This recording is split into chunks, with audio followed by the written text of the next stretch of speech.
And now, your Midday Ark-La-Miss news update. Good afternoon. Thanks for tuning in to NBC News Daily. I'm Randy Stone with your Midday Ark-La-Miss update. We're going to start off today with some state news. Louisiana killing a death row inmate for the first time in the last 15 years, carrying out its first nitrogen hypoxia execution ever.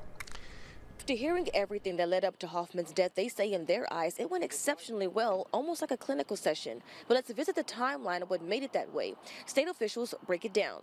At around 6:30 this morning, he had visitation with family and was made aware his last relief was denied. He declined his last meal. At 6 p.m., he was then brought to the gurney. 3 people were in the execution room: the warden, Hoffman's spiritual advisor, and the doctor.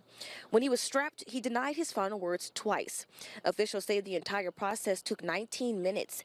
Medical officials say they believe he was unconscious within minutes, taking a total of 14 minutes to die and 5 minutes after his heart stopped. At 6:50, he was officially pronounced dead.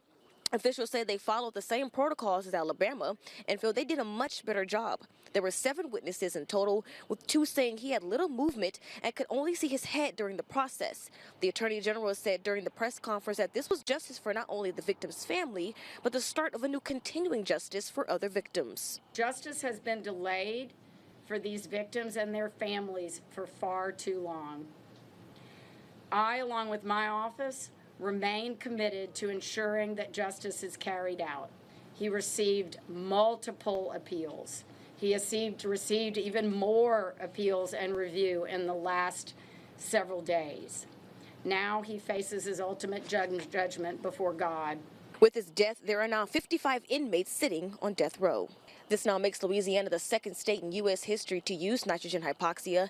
The Attorney General says with the success in this execution, they plan to start rolling through other death row inmate cases as new filings have come out during this execution.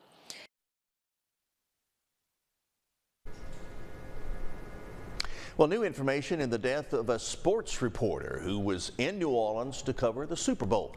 Kenner police have now charged the woman last seen with him with murder.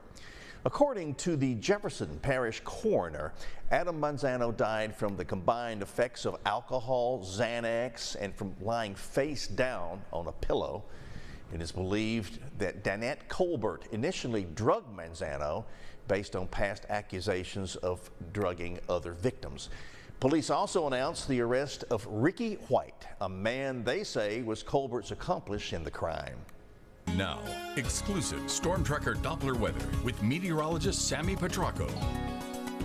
Frontal boundary will be moving through the area. Although it is weak, we cannot rule out any isolated showers happening in the early afternoon, but that'll quickly dissipate as it brings the cloud cover, allowing for some PM sun in the afternoon. Other than that, in the short term, not really expecting too much. High pressure will move into the area throughout the rest of tomorrow, keeping the breezy winds until it finally makes it over the area and dying those winds down.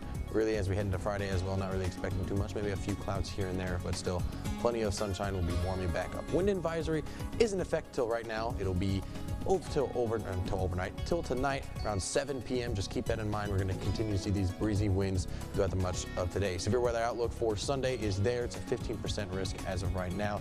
Keep that in mind. Again, details are scarce, but it's continuing to look a little bit clearer that the conditions might be right for possibility of seeing strong to severe storms. So keep that in mind, especially as spring is just right around the corner. As we head into today, daytime highs rising up into the upper 70s and lower 80s, gradual clearing, but it will be windy, and we cannot rule out an isolated shower here and there. Overnight lows tonight be getting into the mid 40s, cooling off from what we have seen, mainly clear, but staying breezy, and then heading into the next 7 days. Really not expecting too much in the short term as we see those temperatures start to begin to rise back up into the 70s. Sunday, best chances to see any rain. Again, storms could be possible, so keep that in mind and make sure you're going over your weather plan with your family. And that is it for our update today. Midday NBC News Daily continues. Get your St. Jude tickets while they're still here. They're moving fast this year. Be safe out there, and God bless you.